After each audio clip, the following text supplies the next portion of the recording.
আপনি আমাকে ভিজে বেড়াল বললেন। ভুল বললাম কি?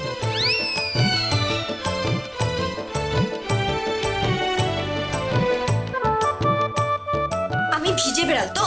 আমি তো তাই মনে করি। থাক, আমাকে এত কথা শুনিয়ে আপনাকে আমার জন্য কিচ্ছু করতে হবে না। বেশ, তাহলে ভেতরের দিকে যাই। না না না, প্লিজ আপনি এমন করবেন না। আপনি প্লিজ এবারের মতো আমাকে বাঁচিয়ে দিন। আমি সত্যি বলছি, এমন কোনোদিন আমি কোনো কাজ করব না, আমি কথা দিলাম। থাক। আরে আমি বললাম তো, আমি কথা দিলাম। তুমি কথা দিলেও সেই কথার উপর আমার বিশ্বাস নেই, কারণ আমি জানি সেই কথা তুমি রাখতেও পারবে না। আমি এগোচ্ছি। এই আমরাও যাই দেখি রণ বেচারি একা একা কি করবে 3-3টে লোককে নিয়ে। 3-3টে লোকই তো দজ্জাল, জাহাবাজ। হ্যাঁ, এই কি বললে? বুঝতে পারলে না কি বললাম? না। দজ্জাল, জাহাবাজ। আরে এখানে দাঁড়িয়ে আছো কেন? যাও না, যাও। আরে ওখানে গিয়ে দাঁড়াও, ওদের কোনো কথা বলার সুযোগই দেবে না, জোর করে ভেতরে ঢুকিয়ে দেবে। আর একবার ভেতরে ঢুকে গেলে না, ওরা কোনো রকম চিৎকার চেঁচামেচি করার সুযোগই পাবে। আমার মনে হয় ওখানে ঢুকে আর চিৎকার চেঁচামেচি করতে পারবে না। সে তখন দেখা যাবে। আর এমনিতে পুরো হল ঘরে বাড়ির লোকজন থাকবে, অন্যান্য দর্শকরাও থাকবে, তখন দেখা যাবে। বাড়ি গেলে তোমার অবস্থাটা কি করে ছাড়বে তুমি বুঝতে পেরেছো? সেসব নিয়ে এখন ভাবছি না, বাড়ি গিয়ে যা করে করবে সেসব আমি বুঝে নেব। শুধু এইখানে ভর অনুষ্ঠানে কোনো গন্ডগোল না পাকালেই হয়, অনুষ্ঠানটা পণ্ড না করলেই হয়, নাহলে পুরো কলেজ আমাকে ছাড়বে না। আচ্ছা আচ্ছা, দেখছি দেখছি। উফ, এমন এক একটা বিপদ বাঁধাও না, এমন এক একটা কাণ্ড করো তুমি। জানি তো, সব দোষ এখন আমার। আর এই যে আমি চ্যালেঞ্জ করে ওদের এখানে আনতে বাধ্য করলাম, এটার কোনো দাম নেই। এখন তুমি তোমার চ্যালেঞ্জের দাম চাইছো? আচ্ছা আচ্ছা বেশ, আমি আর কিছু চাইছি। এই মন, এবার কিন্তু না গেলে আমাদের ভীষণ দেরি হয়ে যাবে। আরে ফোন করেছে, ঢুকছে ওরা। কি? বাবা বাবা চলো চলো, আমরা তাহলে তাড়াতাড়ি চলে যাই। হ্যাঁ চল চল চল। এই কি হলো তোর? দাঁড়া তো, আমার এদিকে এত টেনশন হচ্ছে, 108 বার আমাকে হরিণ চক করতে হবে। এই যে মরণকালে হরিণ নাম রে।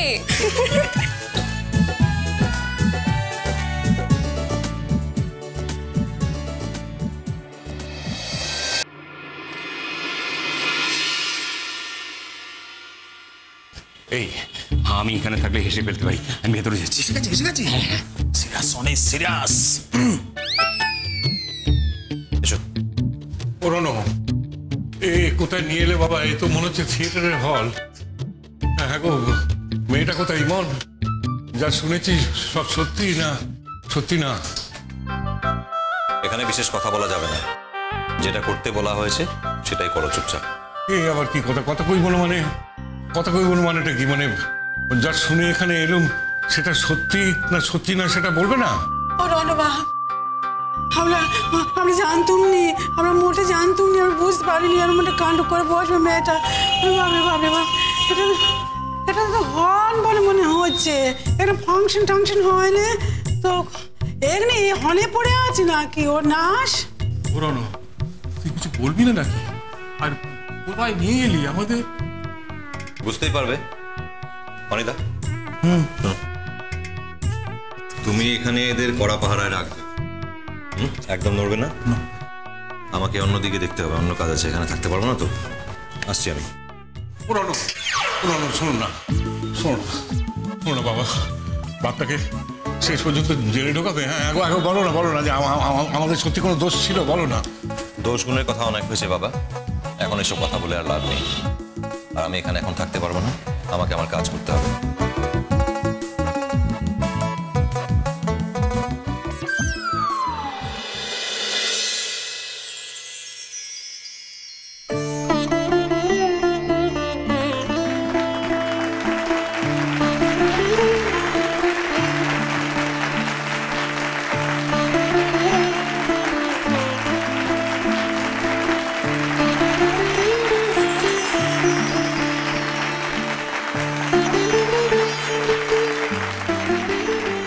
নমস্কার, মেডিকেল কলেজের ছাত্রছাত্রীদের আয়োজিত নবীন বরণ অনুষ্ঠানে আপনাদের সবাইকে স্বাগত। মেডিকেল কলেজ তাদের চিরকালীন ঐতিহ্য যে তারা এই অনুষ্ঠানকে শুধুমাত্র নিজেদের মধ্যে সীমাবদ্ধ রাখেন না, এবারের অনুষ্ঠানেও তারা একটা অংশ শিক্ষকদের মধ্যে ছড়িয়ে দিয়েছেন। আর এভাবেই তারা তাদের এই ঐতিহ্যকে বছরের পর বছর বহন করে চলেছেন। আজকে আমরা শিক্ষকদের তরফ থেকে মঞ্চে ডেকে নেব ডাক্তার অনন্য বসুকে কিছু বলার জন্য। তাকে আহ্বান জানাচ্ছি মঞ্চে। আর তার আগে জানিয়ে দিই যে এই মঞ্চে আজকে বিশেষ আকর্ষণ নবীন আর প্রবীণদের যৌথ উদ্যোগে, যৌথ অংশগ্রহণে একটি নৃত্যনাট্য। আশা করব সেই নৃত্যনাট্য আপনাদের সবার কাছে মনোজ্ঞ হয়ে উঠবে। হ্যাঁ, রবীন্দ্রনাথ ঠাকুরের সাপমোচন মঞ্চস্থ হবে এই মঞ্চে।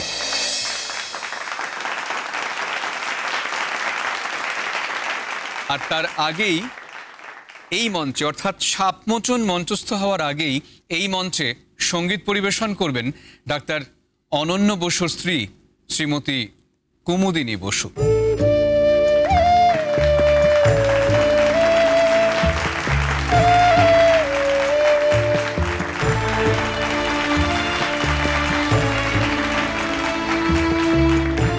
আমাদের সঙ্গে আছেন ডাক্তার অনন্য বসু। আমরা তাকে কিছু বলতে অনুরোধ জানাচ্ছি।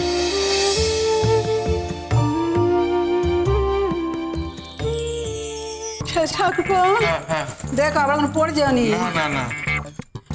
গোপাল ঠাকুরকে তো মোটে আনলুম নেই, আমাদের যদি এখানে সোজা জেলে চলে যেত। বৌঠান তুমি এখন আবার তোমার গোপালকে নিয়ে পড়লে কেন?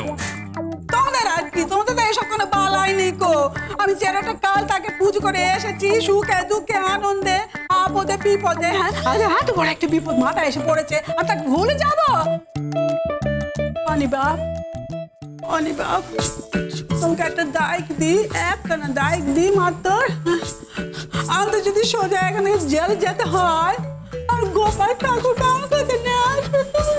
বড় মামি, তুমি এখন গোপাল গোপাল করছো? তোমার একবারও রাধার কথা মনে পড়ছে না?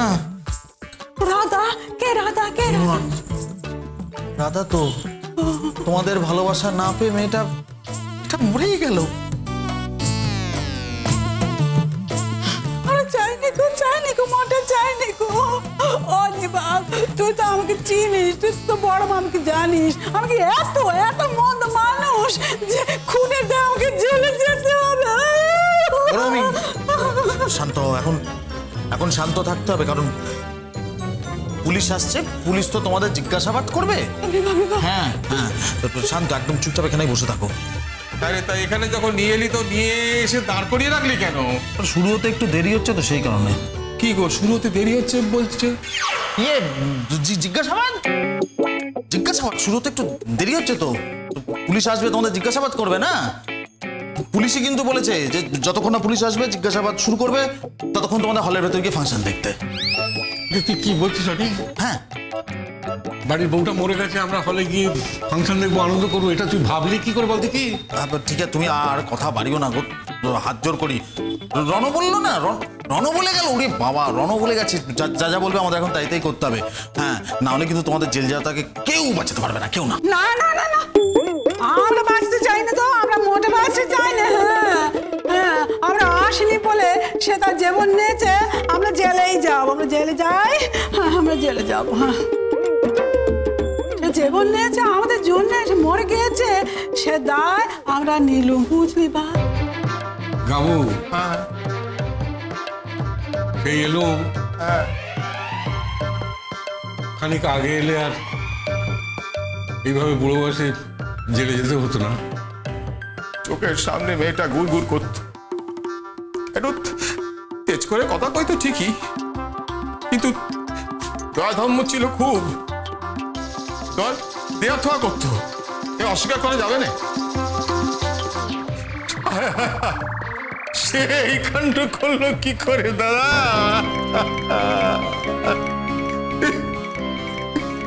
আস্তে আস্তে আস্তে আস্তে, হ্যাঁ।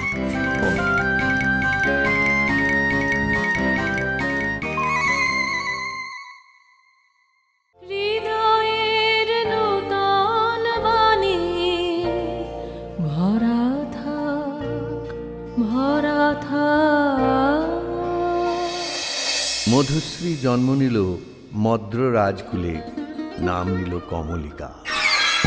স্বর্গলোক থেকে যে আত্মবিস্তৃত বিরহ বিদন সঙ্গে এনেছে অরুণেশ্বর, যৌবনে তার তাপ উঠল প্রবল হয়ে। দাদা, এ তো পুরো গুপি করে দিয়েছে আমাদের। তাহা মিথ্যে কথা কয়েছে।